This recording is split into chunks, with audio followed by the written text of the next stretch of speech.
been excited about following your career because there's, I think, three aspects that I find very special. One is, of course, you were formerly the Deputy General of the Economic Affairs Bureau of the Ministry of Foreign Affairs, and have been a Deputy Chief of Mission at the Embassy of Japan in China.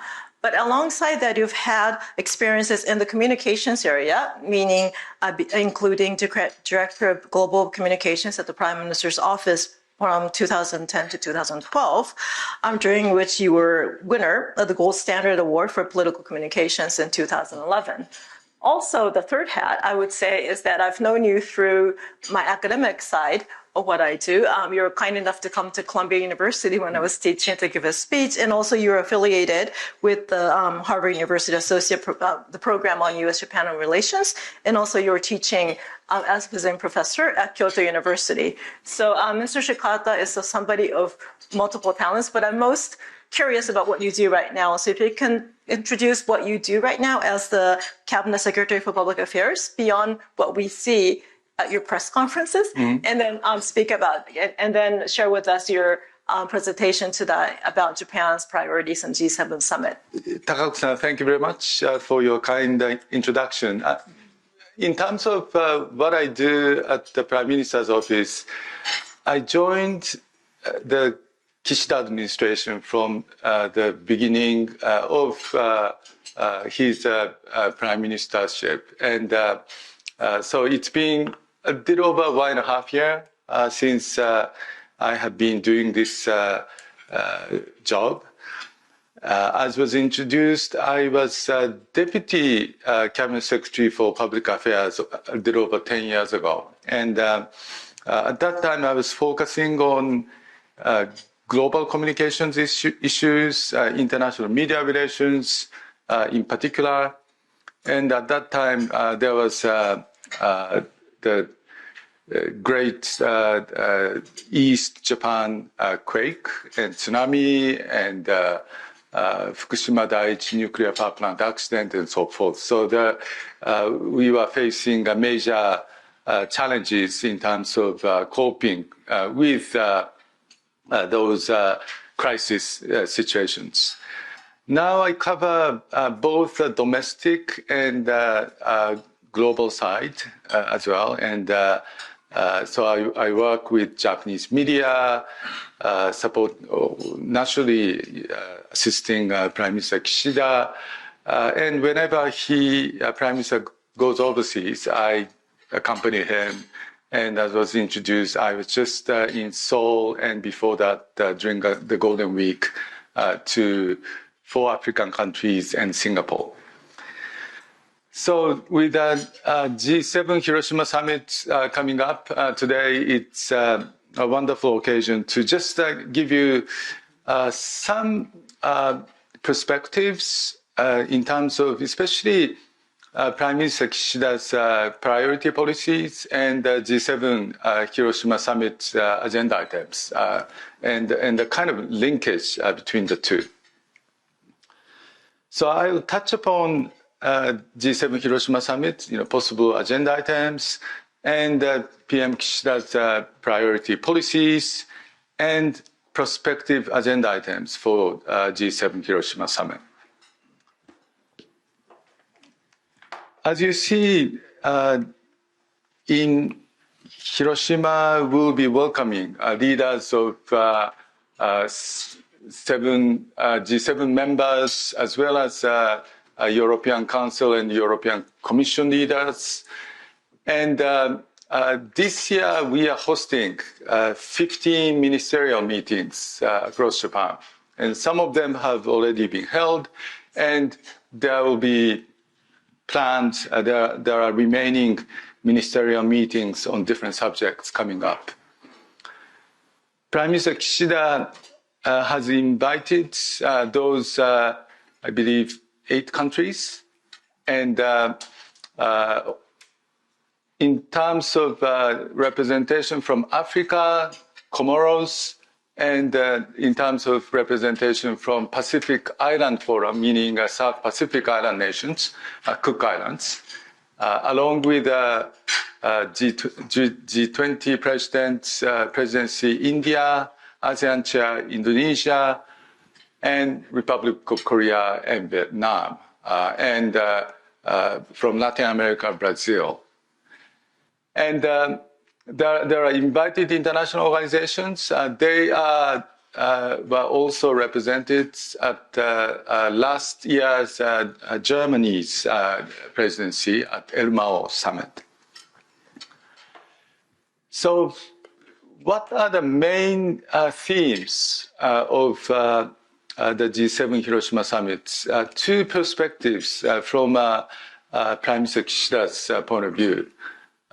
Number one is he's attaching so much importance to upholding the international order based on the rule of law. And G7 needs to strongly committed to upholding the international order based on the rule of law and firmly rejecting any unilateral attempt to change the status quo. And that is, as you can expect, related to Russian aggression against Ukraine. And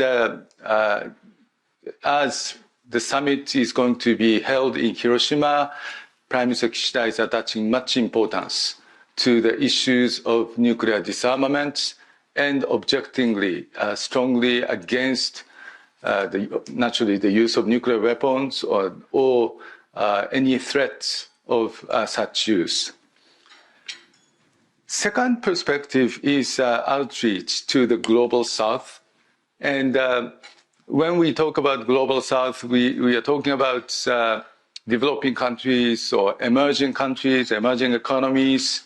And in order for the G7 to be relevant, we need to reach out to those countries and demonstrate the values and contributions to the issues of their concern, such as food security, energy security. Of course, in many parts of the world, we are facing major challenges in terms of energy crisis, food securities, and of course, recovery from pandemics. There are, as I mentioned, a number of ministerial meetings. I should just correct that Kurashiki meeting is already being held on April 22 and 23.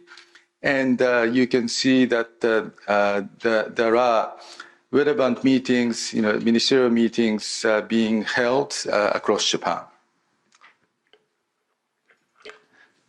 Now let me briefly touch upon the priority policies of Prime Minister Kishida and the possible linkages between his policy and G7 agenda items. So PM Kishida has been promoting this concept of a new form of capitalism. And his view is that we are faced with major challenges. I would say, three major issues in our society under capitalism. One is income gap. And second is disparity gap between the center and the local regions. And number three is climate change. And as you can see, he is trying to make a positive cycle of growth and distribution. In terms of growth strategy, he has been focusing on promoting science and technology and innovation, including startups. Desolate Garden City Nation is trying to address this gap between the center and the local regions through the use of digital technology. And carbon neutral, naturally, is as related to climate challenges. But his case is that addressing this issue of climate change could become growth strategy. And economic security is something we are facing in terms of supply chains, and what we went through, through COVID-19 and many of the emerging issues that continue to this day. And economic security would be one of the major agenda items for G7 Hiroshima Summit.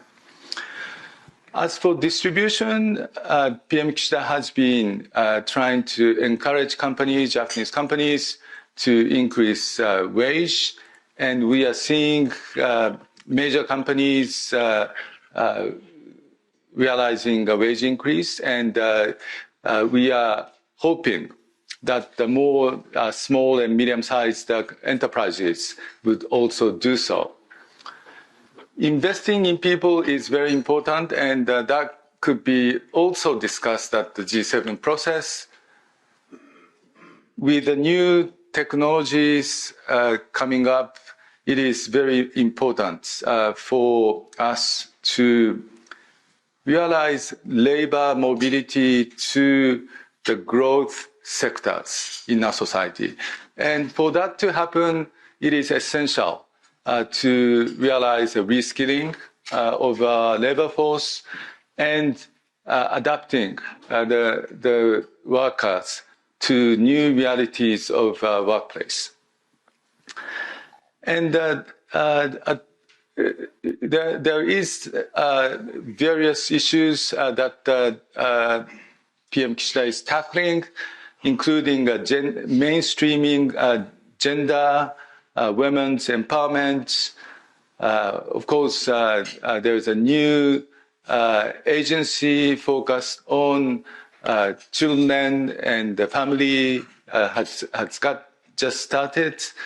And there are various issues that he's tackling in terms of how we can realize society where all people can feel a sense of purpose in life. So this is a kind of conceptual slide in terms of combining different elements of a new form of capitalism. From upper right, I mentioned briefly Desert Garden City Nation, and this could be relevant in terms of, say, smart cities, making use of digital technologies, which could be realized in other parts of the world. And for example, we are very closely engaged with countries like India or Southeast Asian countries in terms of realizing or promoting smart cities. Economic security, as I mentioned, we need to come up with resilient supply chain, and how we could come up with a new supply chain under the new reality of geopolitical landscape across the world. And climate change, clean energy, Japan has been promoting Asia Energy Transition Initiative. This is to try to come up with roadmaps for a green transition suitable for the situations in various countries, for example, in ASEAN countries. And innovation is so important. And after G7 Hiroshima Summit, there will be a major international expo to be held in Osaka, Kansai in 2025. And we are getting prepared for this Osaka, Kansai expo after 1970. So now let me move on to other diplomatic agenda items. Mr. Kishida has been emphasizing the importance of protecting the universal value, including protecting human rights, promoting democracy, free and open Indo-Pacific. And on defense policy, as you are aware, he has announced national security strategy, as well as national defense strategy.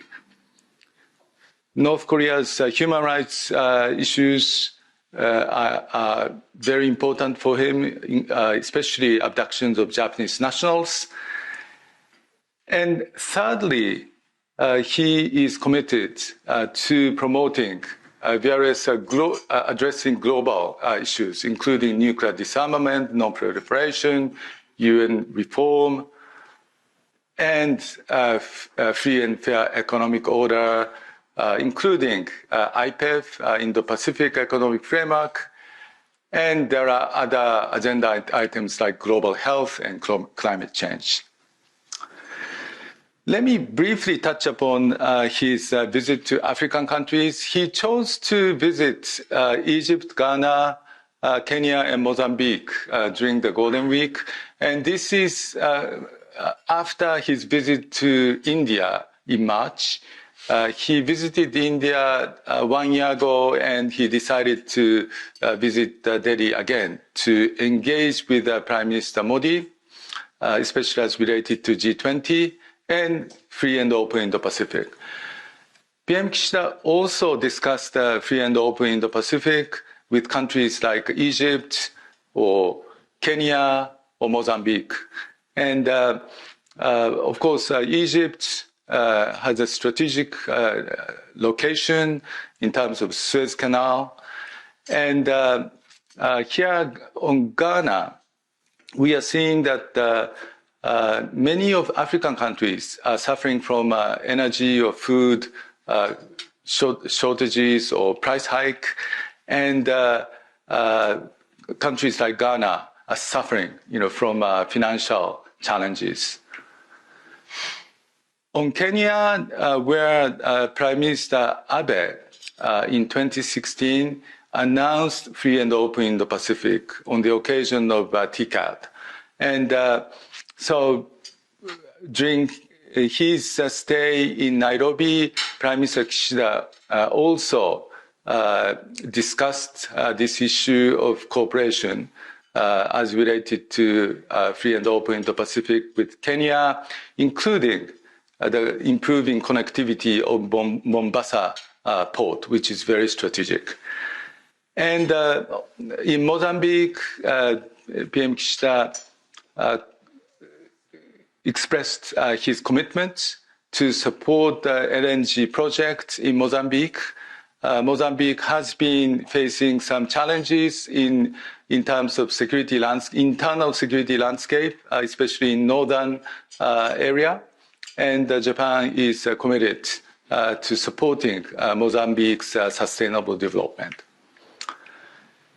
On his way back from Africa, he dropped by in Singapore, had lunch with Prime Minister Lee Hsien Loong, and we have been collaborating bilaterally between Japan and Singapore on issues like digital or CPTPP, among others. And of course, we are supporting ASEAN outlook on the Indo-Pacific.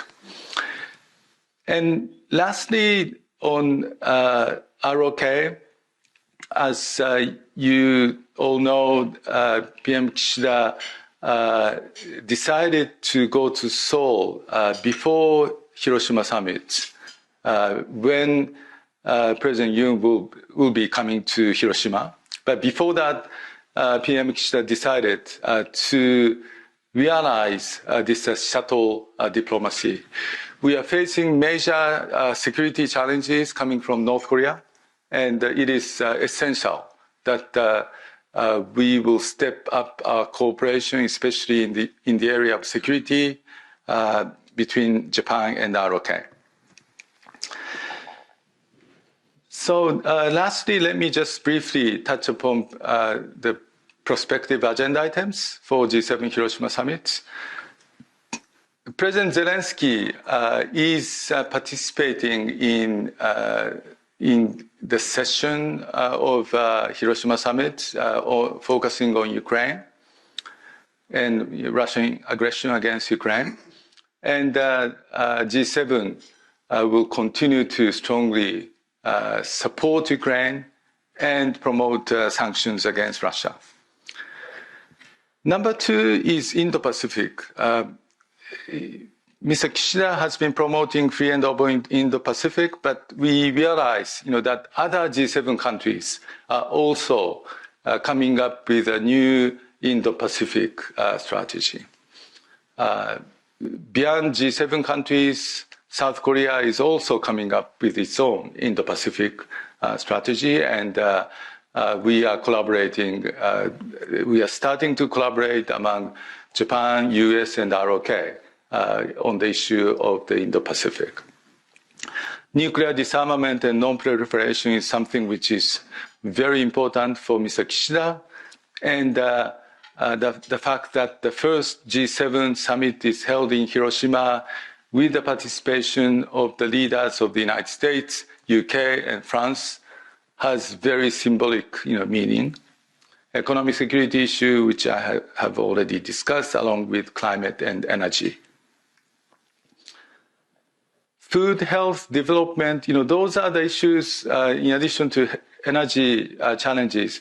Those are very important issues for the global South.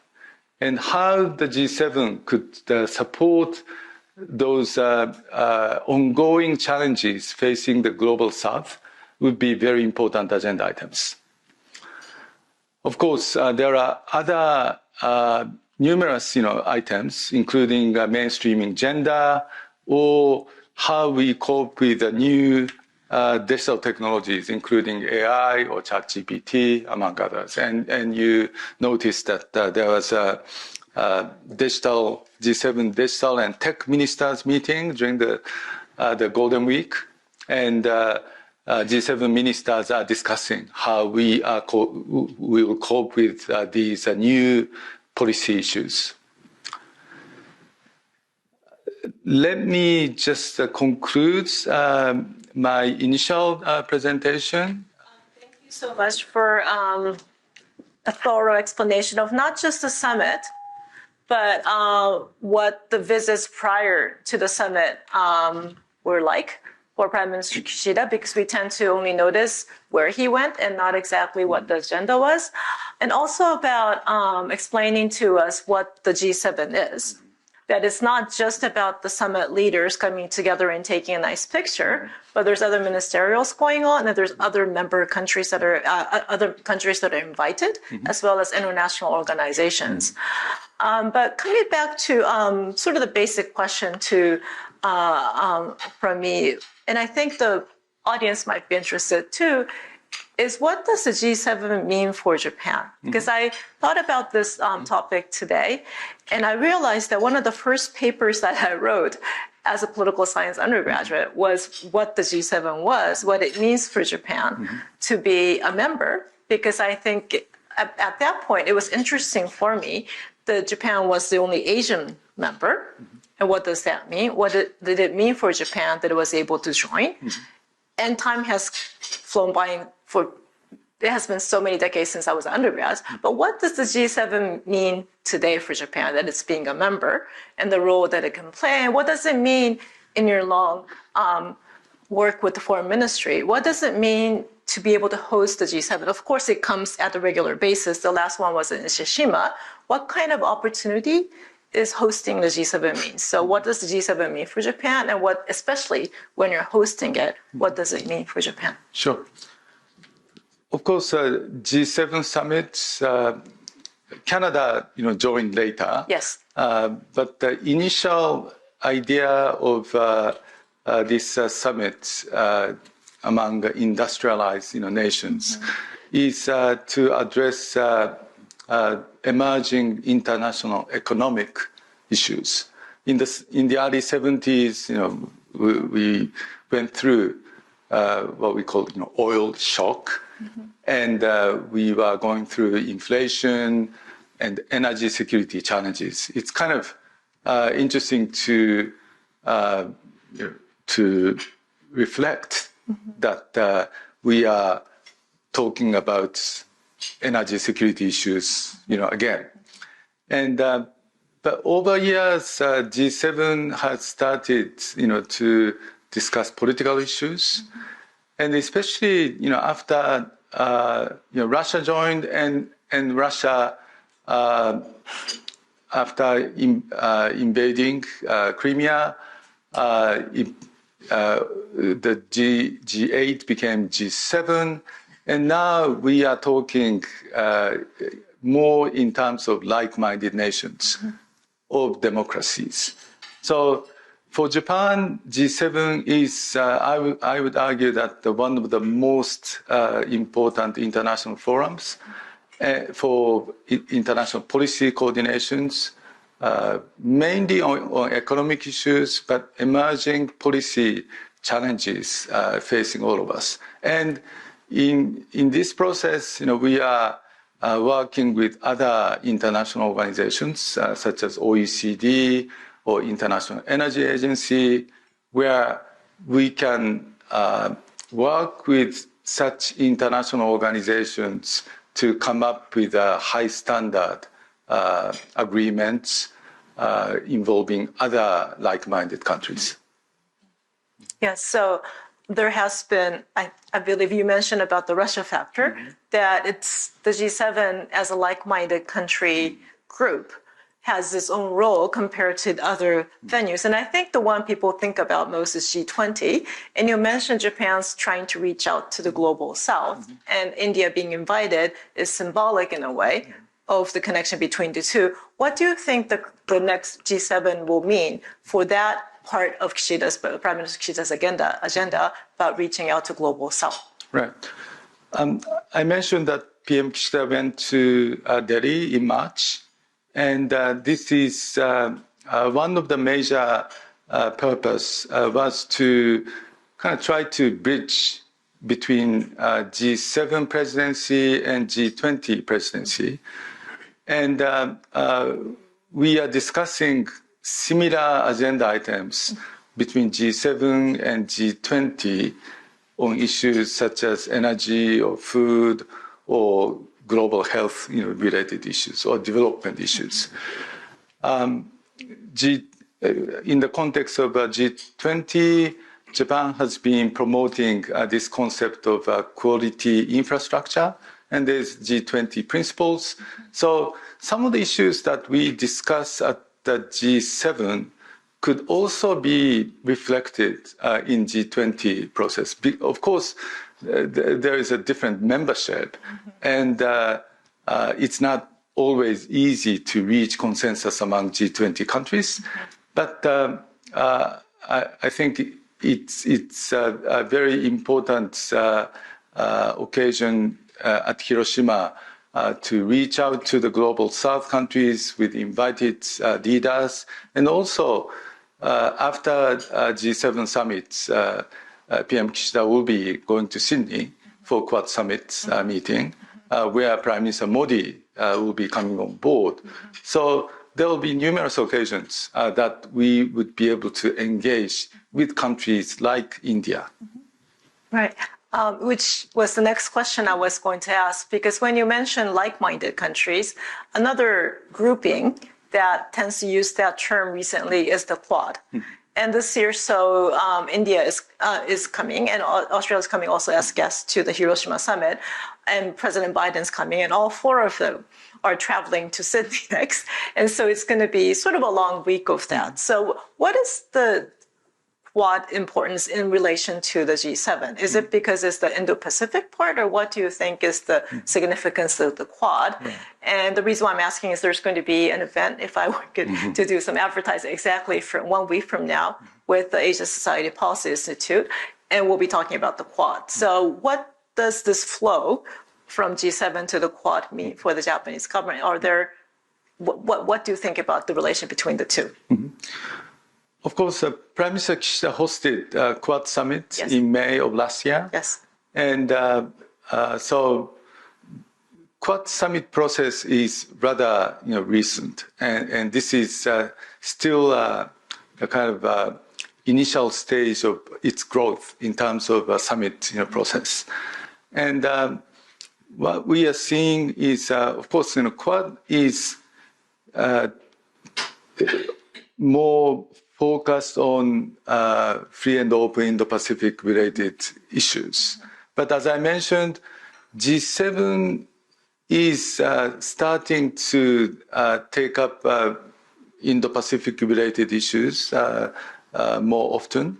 And also, I would expect that Prime Minister Kishida will be explaining his viewpoints with other G7 leaders as related to free and open in the Pacific. So I think there are some kind of connection or connectivity in terms of G7 discussion and Quad summit. And how they relate to the two priority policies that you mentioned laid out initially. Exactly. And because I think we've been, Kishida administration has accomplished domestically most significantly, what notably, the defense change has been the most in the news. But I do think that what exactly the realism diplomacy for the new era might be coming out through the different speeches that I'm sure you're involved in that came out at the Johns Hopkins sites in DC and also in India at the speech. So I think you summarized what's in that, but I do think that it's interesting that we're starting to see what the Kishida difference might be, or what Prime Minister's Kishida's agenda might be, in contrast to the previous prime ministers. And that, I think I'd like to get to the next question, which I think you kindly skipped for the purpose of time, is that one thing that we can't overlook is the fact that the summit is hosted in Hiroshima.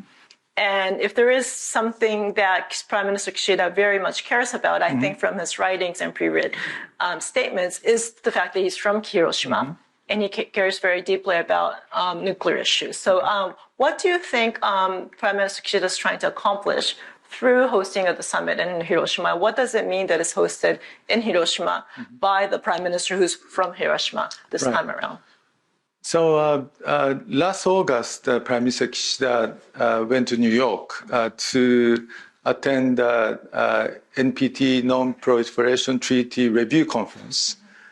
And it's the first time that the Japanese Prime Minister attended this NPT Review Conference.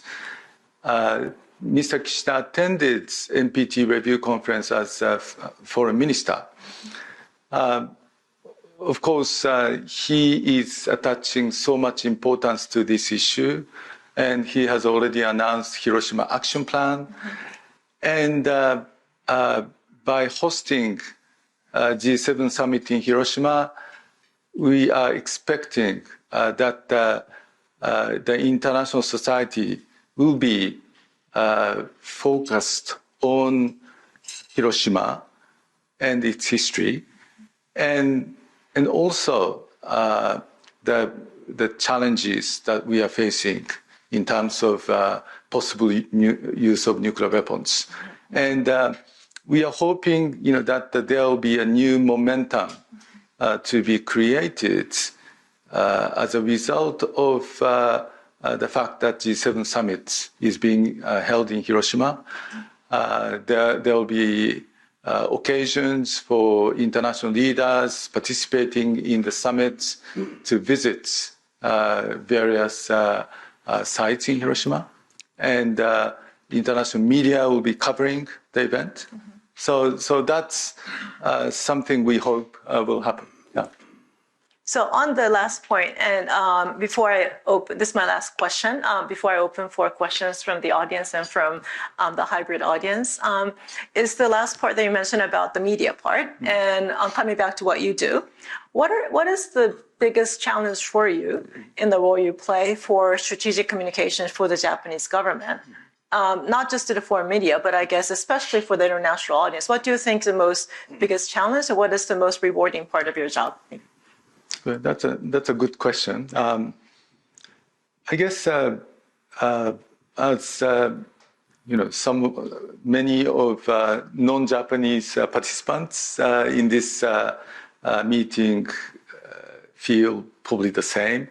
There is so much that Japanese society could offer to the international community, but probably in order to more effectively communicate some of the lessons of the Japanese society, we should be better prepared in terms of, for example, English communications. And by the way, Prime Minister Kishida is also trying to push forward with the international education and resuming international exchanges of students. And I expect, this kind of issue will be taken up during a G7 summit process. This week, there is G7 education ministers meeting coming up. And after COVID, we are hoping, that more Japanese students will be studying abroad, and also more international students will be coming to Japan. So that's my initial comment. Thank you. I'm so happy that you mentioned that aspect, because I do think that it has been so sad that there was very much fewer college young people going back and forth, and I think that's very important for Japan going forward. Thank you very much, Shikata-san. Robert Bijari, Temple University, Japan. One question, you mentioned that the Kishida cabinet was very interested in pushing forward a gender agenda and gender equality. Where does the cabinet stand in terms of letting women ascend to the throne? Oh, okay. In other words, gender equality in terms of inheriting the throne, and as exists in the UK and now in all European countries. I think, that issue has been politically discussed in Japan.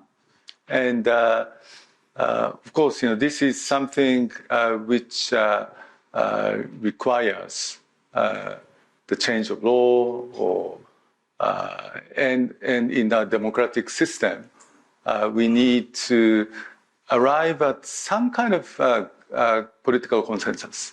And as you have lived in Japan for many years, you are probably attentive to emerging discussions in this society. So I would say that this is something which requires more discussion among the population, and we will see what will happen. Thank you so much. My name is Takehito. My question is about the priority policies growth part, especially science, technology, and innovation in the slide. Japan is very unique to promote science collaboration in the world. Among G7 members, what is the unique contribution from Japan to bridge each countries to have a successful research collaboration from your perspective? I know you ordered already energy, food, and climate, but is there any agenda that uniquely suggested by Japan to bridge countries right now? Thank you. As I briefly mentioned,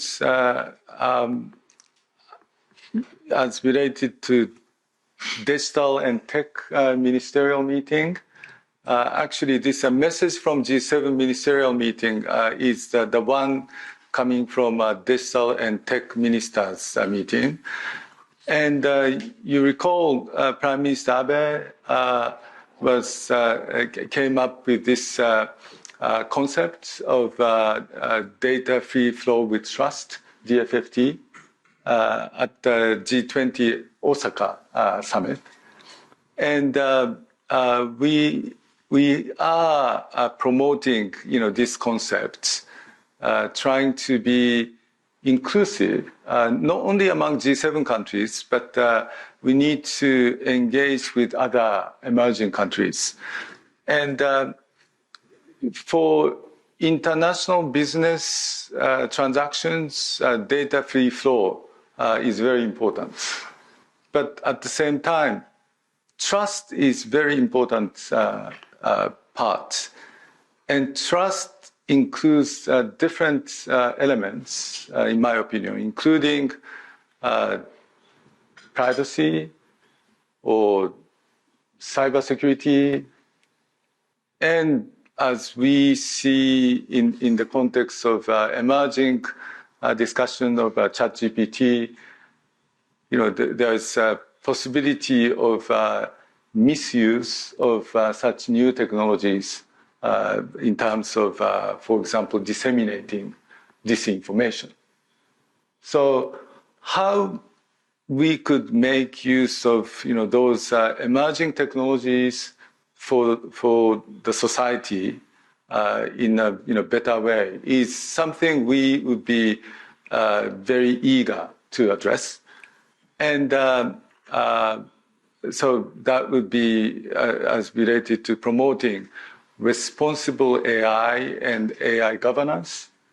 And this is something we will be attaching much importance to, and this would probably facilitate, for example, Japanese companies' overseas investments, for example, in India or Southeast Asia or even Africa.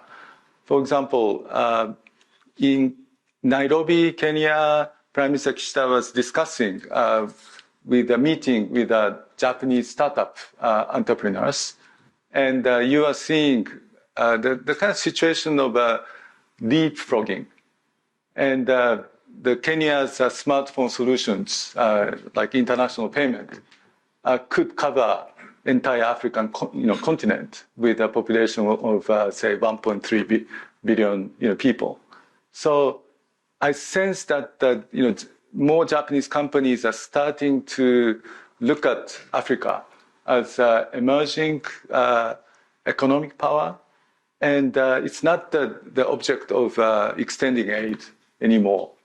It's a kind of equal partnership, which is also the concept we embrace in promoting a free and open Indo-Pacific. Thank you very much. Today's speech. My name is Fumio from Human Resource Accreditation Institute in partner with Sharm. I would like to focus on the empowering women agenda. In Japan, it seems like Fair Pay Act is not even really discussed in a cabinet or the politics world. However, in the States, in 2009, as you know, Fair Pay Act was, conducted by a little better case. So I would like to ask you about the current perspective of the Fair Pay Act in Japan within the cabinet. Thank you. Well, thank you very much for your question. As you see in this slides, and as I briefly mentioned, mainstreaming, gender, and also empowering women is one of the major agenda items for the Kishida administration. And as you probably know, we have been hosting this WOW, the Assembly for Women, with the international participation. We realized that we need to do more in terms of this gender gap in this society. And as you see in Japan's policy part, there is the numerical targets being coming up, and also this is something which is related to corporate governance codes and disclosure of such related information. So, of course, not only gender issues, but more broadly, how our society would embrace diversity. So, on your particular question, it's if there is a kind of a discrimination in terms of salary or wage because of the gender, that's something that needs to be rectified. And I think one approach is promoting this kind of disclosure, and I assume that you are working on this issue. So I will not preach to you regarding the importance of such efforts. Thank you, Shikata-san. Jason Highland, Brio Nexus. Economic security is a major focus of the Kishida administration. And within that, there's a lot of discussion about improving the system for security clearances in order to align Japan better with its allies and partners. What is the policy of the administration regarding security clearances, and what goals do you have in the short and medium term related to that? On economic security issue, you are fully aware of the Kishida administration's, efforts in this area in terms of appointing the first cabinet minister in charge of economic security, and Minister Takaichi is in charge. And we came up with the first package of economic security, related bills and laws, which has been realized last year. So we are moving on to the next phase 2 of economic security measures. At least, we are moving forward very rapidly, in my opinion. And I think, what we are doing in terms of economic security related policy is something, which is moving on very rapidly. And on this security clearance issues, of course, initially we have already strengthened the security clearance for government officials, and there's a next, stage of discussion in terms of private companies. So again, these are the enactment of possible new bills, and that would go through our, parliamentary process under our, democratic proceedings. So we are, looking forward to making further progress in this arena, along with a close cooperation, collaboration with other G7 members. And so, as I mentioned, Prime Minister Kishida, when he announced his intention to host a summit in Hiroshima, he 1 year ago in El Mao, he mentioned, that he will include economic security issues as one of the major agenda items for Hiroshima Summit. On to further to geopolitics, and perhaps it's just an elephant in a room that hasn't been discussed. But I was very interested in the slide of various countries that have been invited to the G7 various meetings and so forth, and even more so in the countries that did not appear on the slide.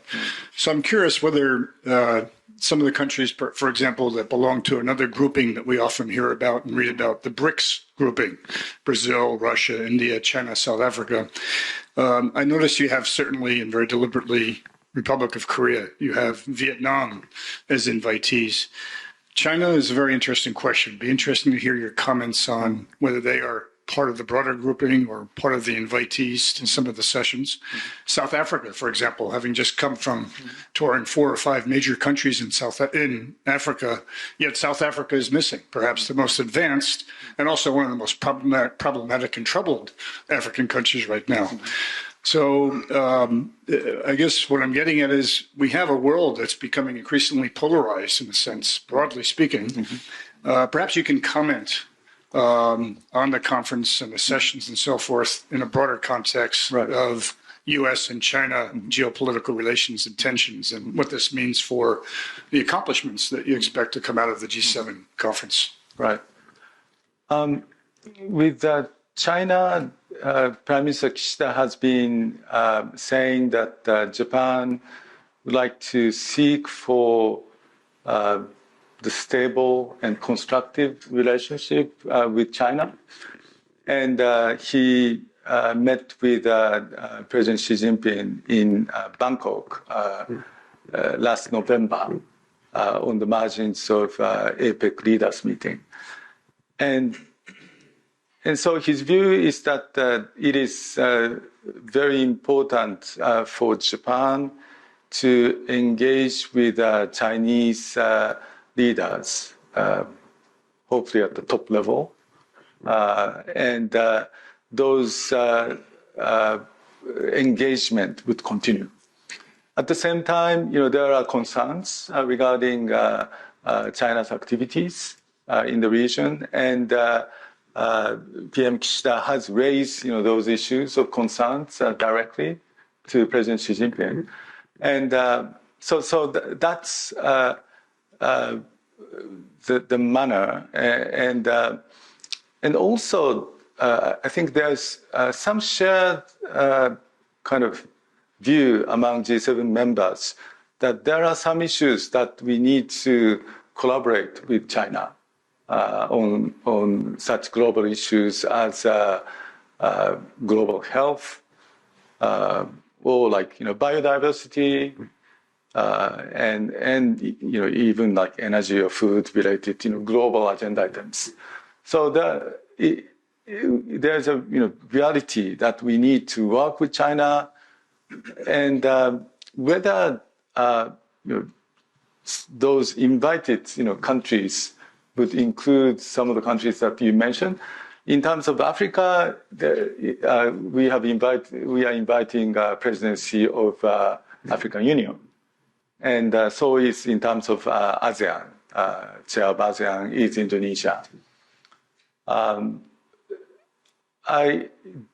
I would say that G7 is fit for like-minded discussion, and at the same time, as I mentioned earlier, we recognize the importance of reaching out to other countries, especially the global south.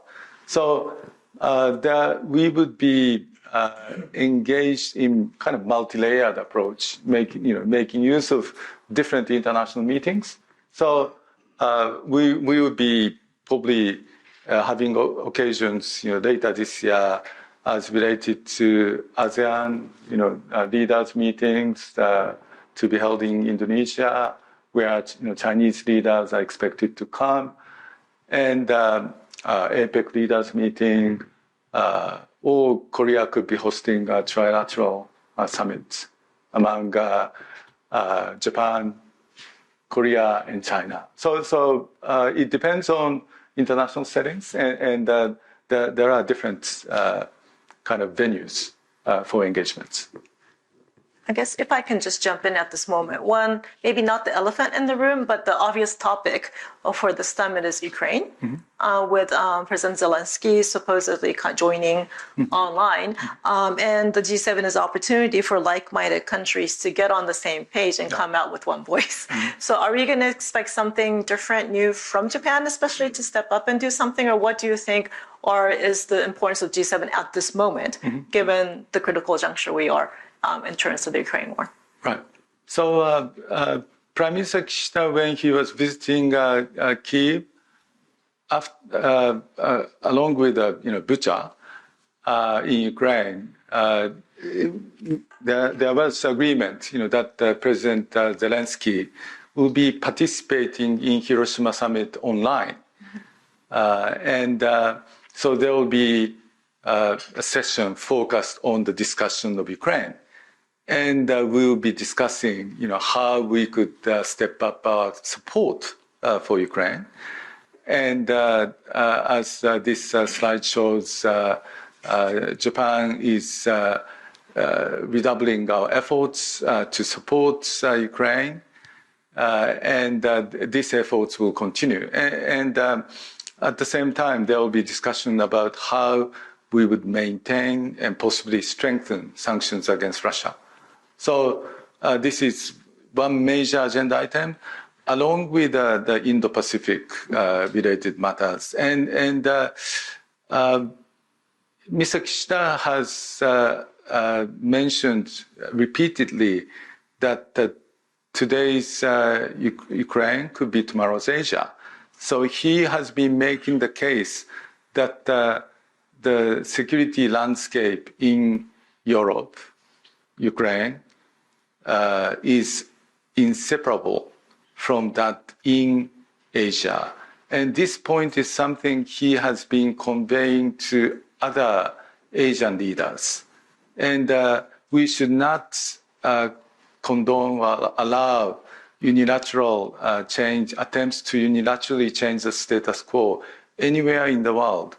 Because if you allow that kind of situation to happen, vulnerable or small countries would suffer. So we should stick to the international law and the rule of law to prevent any such unilateral, changes. Now I'd like to go to our questions from our online guests.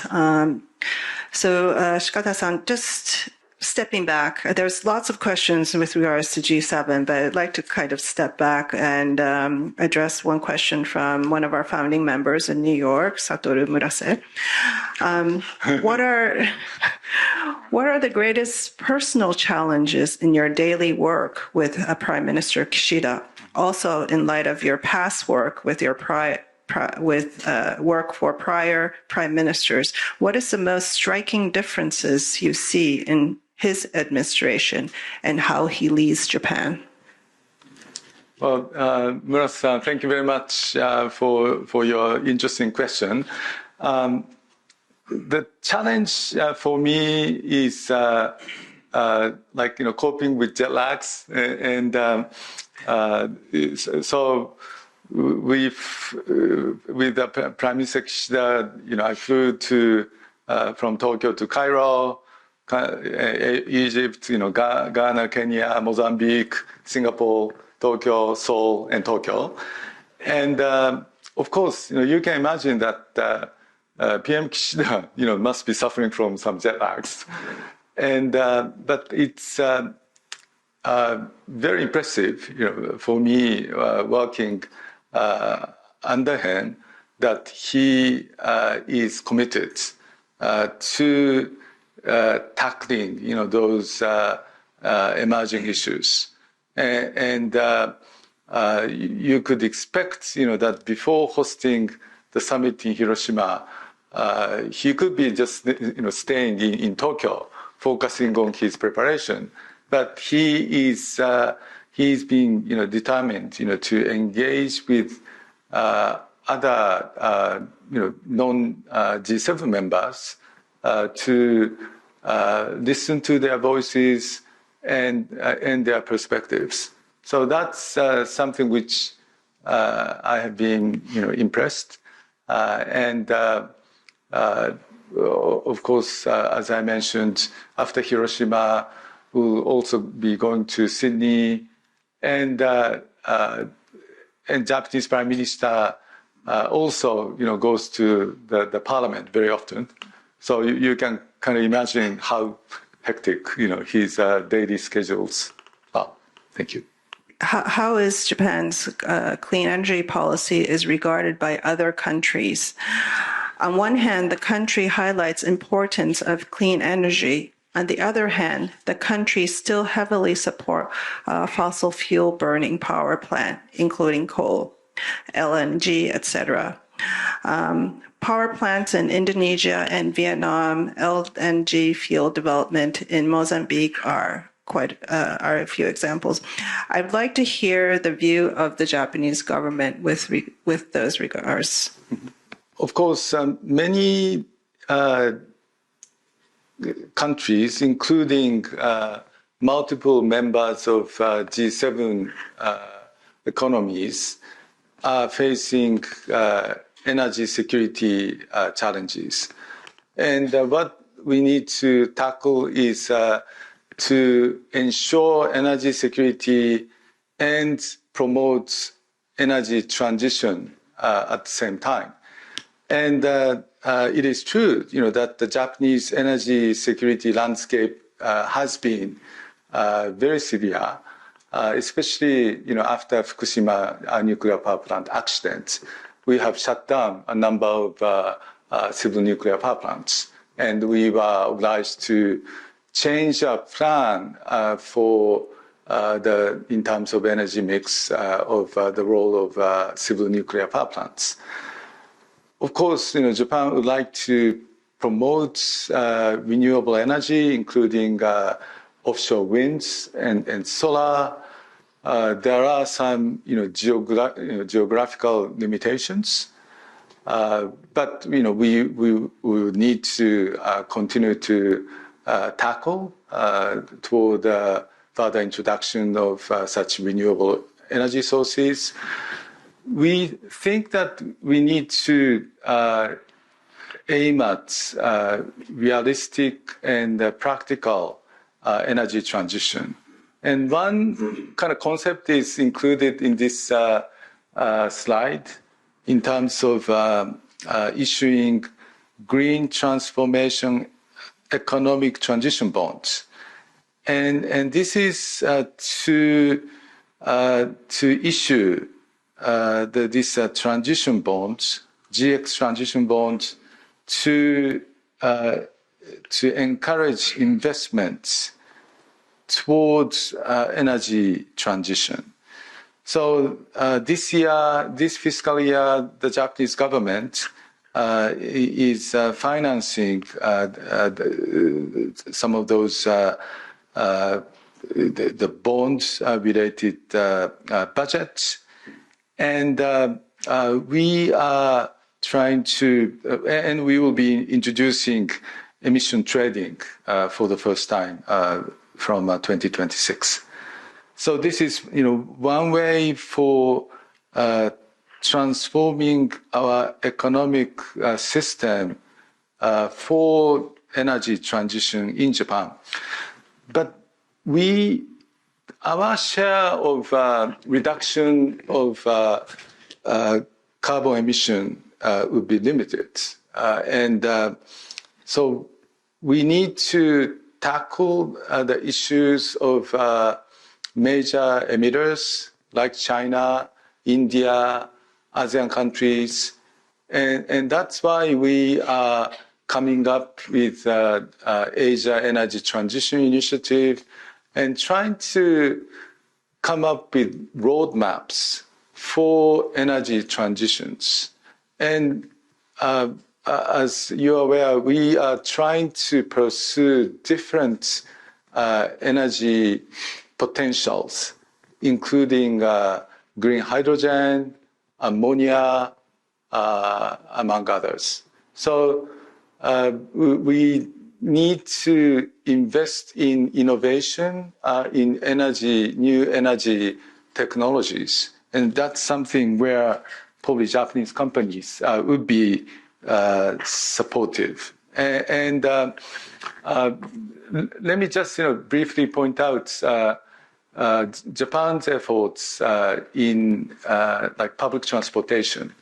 When we go to India, to Delhi, you see Delhi Metro, and you have heard the new metro line opening up in Dhaka, Bangladesh, and of course Prime Minister Modi has been asking Prime Minister then Mr. Abe on the introduction of Shinkansen, and we think that connecting mega cities with high-speed rail and mega cities, the metro lines, subway lines, would be conducive to addressing pollutions, and not only pollutions, but climate change related challenges. And that's something during his stay in Cairo, PM Kishida has extended his support for the Cairo's metro, for example.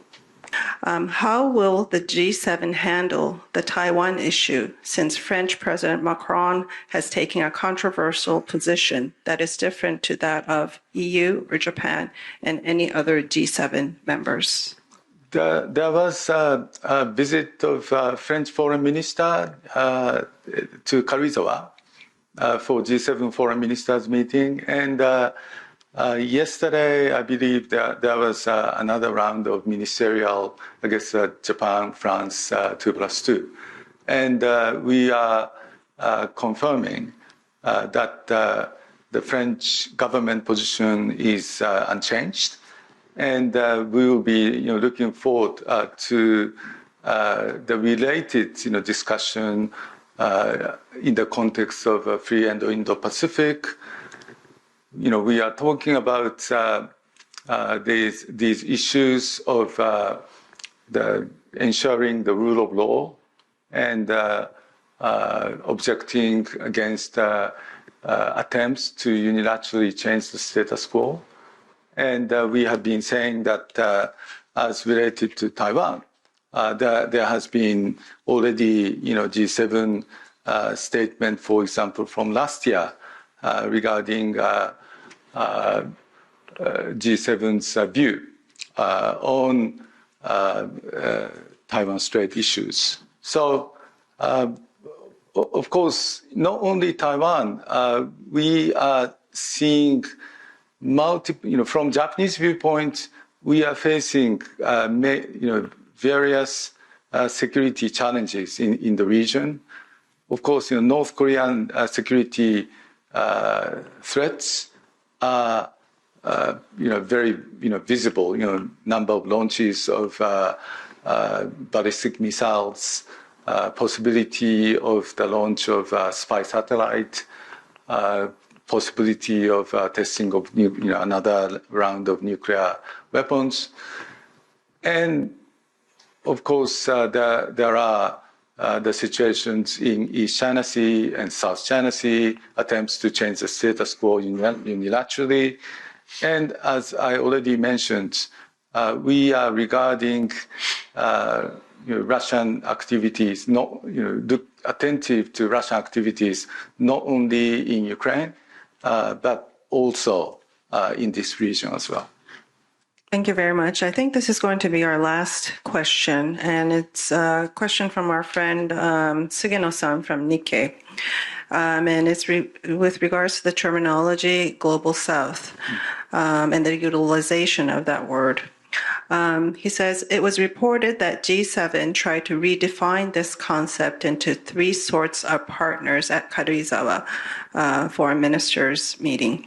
Since some of this G7 countries show their concern that the all-in-one concept, Global South, might sound arrogant from the point of view of emerging and developing countries.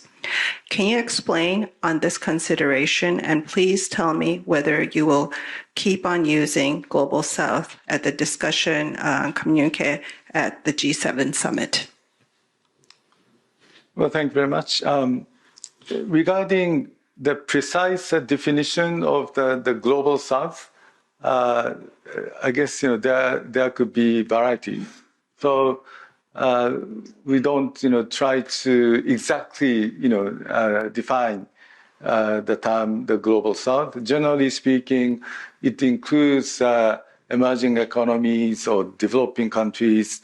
We are using this term to make the case that it is important for the group like G7 to reach out to other emerging or developing countries. So, of course, there could be different interpretations, even among G7 members, or if you are emerging economies, some of those countries may not want to be regarded as a member of the Global South. But I would just point out that I understand that the Prime Minister Modi was hosting Global South Summit in India earlier this year. So I think there is more frequent use of the term Global South, and if there is academic interpretation of categories of different the Global South, that's probably that may make sense academically. Just to add, Indo-Pacific definition of Indo-Pacific could differ according to the countries. Then Prime Minister Abe announced this concept of free and open Indo-Pacific in Nairobi in 2016. So from Japanese viewpoint, we consider, for example, East African countries as part of free, Indo-Pacific region.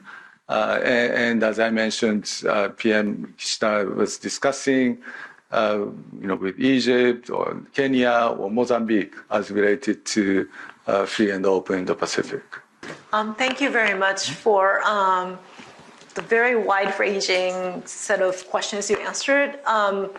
on top of the wonderful presentation this morning. And I think most of us are just emerging out of a golden week, a restful period, but you were having a very busy week before, and you're having a very busy week ahead of you. Fortunately, there's no time difference between Hiroshima and Tokyo, but still we do hope that you'll get a much deserved rest. And thank you so much for coming to join us in such busy schedule that you have been having. So please join me in a round of applause.